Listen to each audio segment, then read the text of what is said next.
श्रीयाञ्जनेयं प्रसन्नाञ्जनेयं దేవేంద్రుడు వచ్చాడు. ఒక విచిత్రమైన కోరిక కోరాడు. ఈ పిల్లవాడిని నేను వజ్రాయుధం పెట్టి కొట్టాను.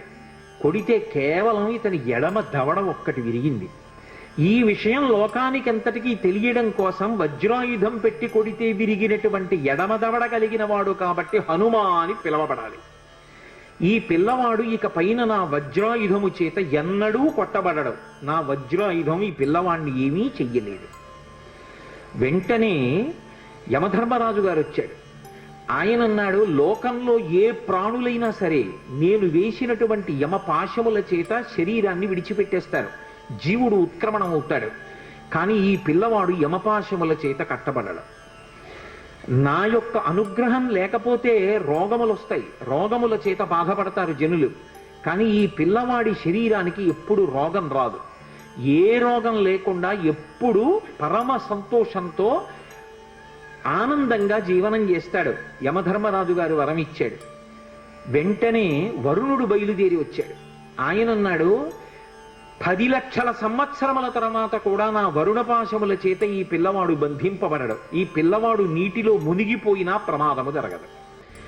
నీటి యందు పిల్లవాడికి ప్రమాదము జరగకుండా వరుణపాశముల చేత కట్టబడడు అని నేను వరమిస్తున్నానండి.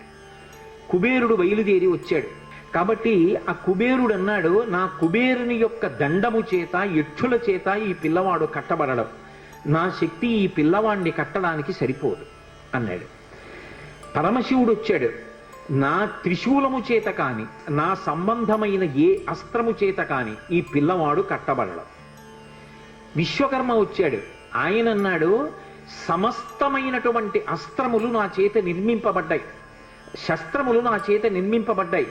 శస్త్రములు అంటే బాహ్యంలో చేత్తో పట్టుకుని కొట్టడానికి పొడవడానికి పనికొస్తాయి. శూలం, గద, కత్తి, డాలు వంటివి. ఇటువంటి శస్త్రములు ఏవి కూడా ఇతని యందు పనిచేయవు. అంతేకాదు, ఏ అస్త్రాన్ని ప్రయోగించినా కూడా ఈ పిల్లవాడు అస్త్రము చేత కట్టబడడం.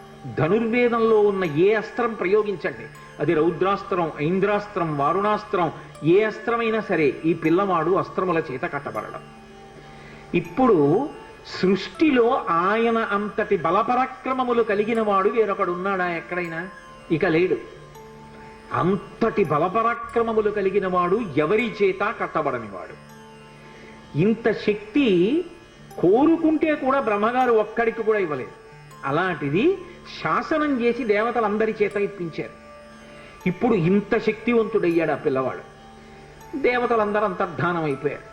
వాయువు పిల్లవాడిని తీసుకెళ్లి తల్లి అంజనాదేవికి అప్పచెప్పి తాను వెళ్ళిపోయాడు. ఈ పిల్లవాడు మున్యాశ్రమాల్లో తిరిగి పెద్దవారు అవుతున్నాడు. అపారమైనటువంటి బలం, అపారమైనటువంటి తేజస్సు.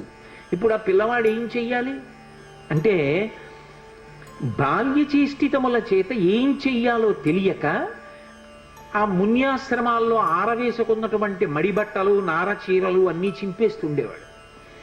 అక్కడ ఉన్నటువంటి సృక్కులు, శృవాలు మొదలైన వాటిని విరిచేస్తుండేవాడు. అక్కడ పెట్టినటువంటి మంగళద్రవ్యాలు, పేలాల పాత్రలు, ధాన్యం, ఆవు పాలు, పెరుగు, నెయ్యి, లాజలు, పేలాలు ఇలాంటివి కనపడితే ఆ పాత్రలన్నీ ఛిద్రం చేసేవాడు. యజ్ఞకుండాల్ని తిరగతోసేసేవాడు. ఇవన్నీ చూసి అంగిరసుని యొక్క వంశంలో వచ్చినటువంటి వాళ్ళు, భృగు వంశంలో వచ్చినటువంటి వాళ్ళు కొంతమంది మునులు ఆ పిల్లవాణ్ణి చూసి శేపురేనం రఘుశ్రేష్ఠ నాతి క్రుద్ధాతి మన్యవహ అన్నారు. ఎక్కువ కోపం పెట్టుకుని కాదు మనసులో వాళ్ళు శాపం ఇచ్చింది, వాళ్ళు ఏదో కోపంతో ఇవ్వలేదు. ఈ పిల్లవాడి ఇంత అల్లరి చేస్తున్నాడు, చేస్తుంటే ఎప్పుడైనా ఎవరికైనా కోపం వచ్చి చటుక్కున ఏదైనా ఇబ్బంది కలిగితే అలా కలగకూడదంటే ఈ పిల్లవాడికి తన బలం తనకి తెలియకుండా ఉండాలి, ఉంటే అల్లరి చేయడు అని ఈ పిల్లవాడిని వేరొకరు స్తోత్రము చేసే వరకు, అతని బలము అతనికి జ్ఞాపకం చేసే వరకు ఈయన బలము ఈయనకు జ్ఞాపకము ఉండకుండుగాక అని శపించారు. ఎలా? శేపురేనం రఘుశ్రేష్ఠ నాతి క్రుద్ధాతి మన్యవః యదాతే స్మర్యతే కీర్తి తథాతే వర్ధతే బలం. మళ్ళీ ఎప్పుడు ఈయన్ని స్తోత్రం చేస్తారో, ఈయనకి ఇచ్చినటువంటి శాపాన్ని చెప్తారో, ఎప్పుడు ఈయన బలాన్ని ఈయనకి జ్ఞాపకం చేస్తారో అప్పుడు ఆయన బలం ఆయనకి వచ్చేస్తుంది. అగస్త్యుడు ఉత్తరకాండలో రామచంద్రమూర్తితో మాట్లాడుతున్నాడు. అడిగాడు కదూ రామచంద్రమూర్తి, మరి హనుమ యొక్క ప్రభువైనటువంటి సుగ్రీవుడి అన్నగారైన వాలి చేత తరమబడుతూ భూమండలమంతా తిరుగుతున్నా వాలి కన్నా రావణాసురుడి కన్నా బలవంతుడైనటువంటి హనుమ వాలిని ఎందుకు నిగ్రహించలేదు? ఇది రామచంద్రమూర్తి ప్రశ్న.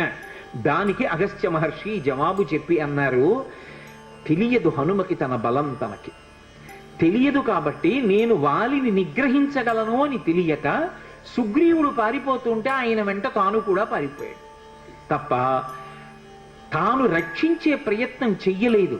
కానీ ఎప్పుడు మళ్ళీ తెలిసింది హనుమకి తన బలం తనకి అంటే సుందరకాండ ప్రారంభంలో, కిష్కింధకాండ చిట్ట చివర్లో సముద్రాన్ని దాటవలసి వచ్చినప్పుడు వానరములన్నీ వెళ్ళి ఆ సముద్రపు ఒడ్డున కూర్చున్నాయి. దక్షిణ తీరంలో లంకకి చేరాలి, ఉత్తర తీరంలో కూర్చునున్నారు వానరులందరూ. కొన్ని లక్షల వానరములు కూర్చునున్నాయి. ఎదురుగుండా 100 యోజనముల సముద్రం కనపడుతోంది. నేను దాటగలనన్నవాడు మాత్రం కనపడలేదు. 10 యోజనములు, 20 యోజనములు, 30 యోజనములు, 90 యోజనములు వెడతానన్నవాడే తప్ప 100 యోజనములు దాటి వెళ్ళగలనన్నవాడు లేడు. యువరాజు అంగదుడు లేచి అన్నాడు, నేను 100 యోజనముల సముద్రాన్ని గడచి వెళ్ళగలను, కానీ మళ్ళీ తిరిగి రాగలనో లేనో నమ్మకం లేదన్నాడు. కాబట్టి ఇప్పుడు 100 యోజనముల సముద్రాన్ని దాటి ఆవలి ఒడ్డుకి కాంచనలంకలో ప్రవేశించి మళ్ళీ క్షేమంగా తిరిగి రాగలిగినటువంటి జవసత్వములున్నవాడు లేడు. అందరూ చతికిలబడి కూర్చున్నారు. తన బలం తనకి జ్ఞాపకం లేదు కాబట్టి హనుమ కూడా కూర్చున్నాడు. అప్పుడు జాంబవంతుడు లేచాడు. జాంబవంతుడు చతుర్ముఖ బ్రహ్మగారు ఆవలిస్తే వచ్చినవాడు. అందుకని ఆయనది దీర్ఘాయుష్మంతుడు. అందుకే మీకు ద్వాపర యుగంలో కూడా కనపడతాడు. ద్వాపర యుగంలో కూడా వినాయక చవితి వ్రతకల్పంలో శ్రీకృష్ణ భగవానుడితో యుద్ధం చేస్తాడు. ఆ జాంబవంతుడు లేచి ఒక మాట అన్నాడు, నాయనా హనుమా, నీ బలాన్ని నువ్వు మరిచిపోయావు, నీ బలం నీకు జ్ఞాపకం లేదు. ఒకానొకప్పుడు శ్రీ మహావిష్ణువు వామనమూర్తిగా వచ్చి బలిచక్రవర్తి దగ్గర 3 అడుగులు దానం అడిగారు. ఇచ్చాను, నీకు కావలసిన భూమిని తీసుకో, కొలుచుకో అన్నాడు బలిచక్రవర్తి. వెంటనే ఆ చిన్న పిల్లవాడిగా వచ్చినటువంటి వామనమూర్తి తన యొక్క పాదముల చేత 3 అడుగుల భూమిని కొలవడం కోసమని ఒక పాదంతో ఈ భూమినంతటినీ కొలిచాడు, ఒక పాదంతో ఆకాశాన్నంతటినీ కొలిచాడు. 3వ అడుగు ఎక్కడ పెట్టను అన్నాడు.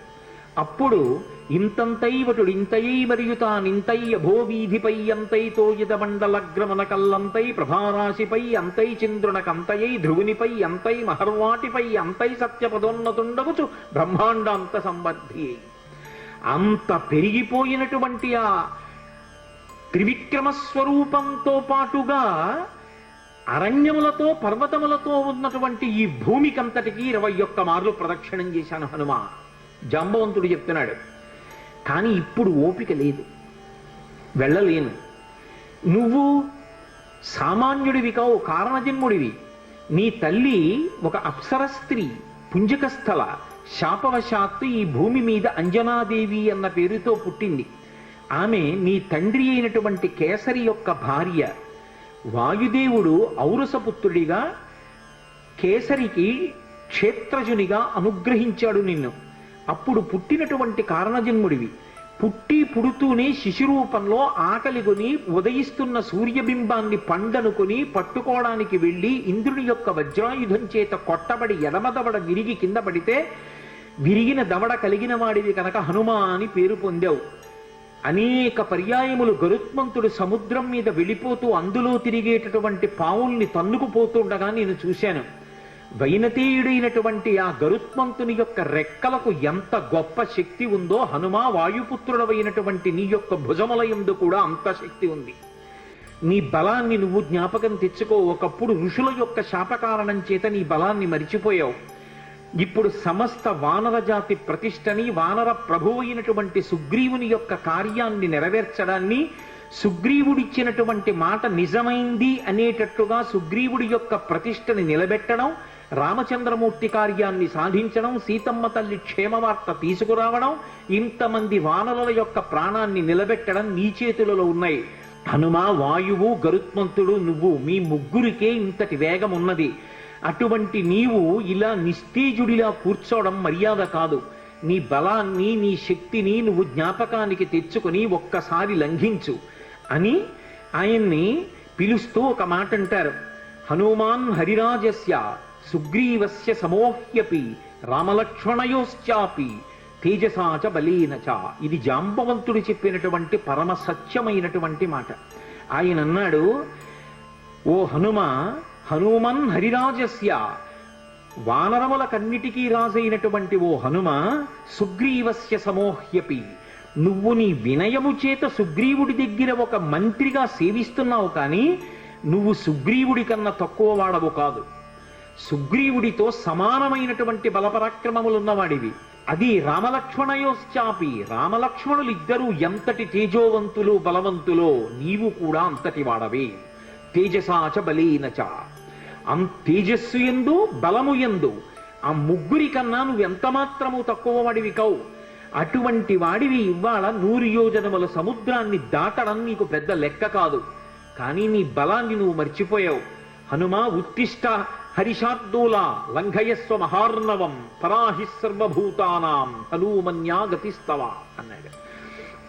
ఉత్తిష్ట హరిషార్దూల, లే హనుమా, నీ శక్తిని జ్ఞాపకం తెచ్చుకో. లంఘయస్వ మహార్ణవం, ఈ సముద్రాన్ని చిన్న ఎద్దు పాదములో అడుగు వేస్తే అది చిన్న ముద్ర పడితే అందులోకి వచ్చి నీళ్లు నిలబడితే ఎంతుంటాయో నీ శక్తి ముందు ఈ సముద్రం అంతా. కాబట్టి ఈ సముద్రాన్ని లంఘించు. श्रीयाञ्जनेयम्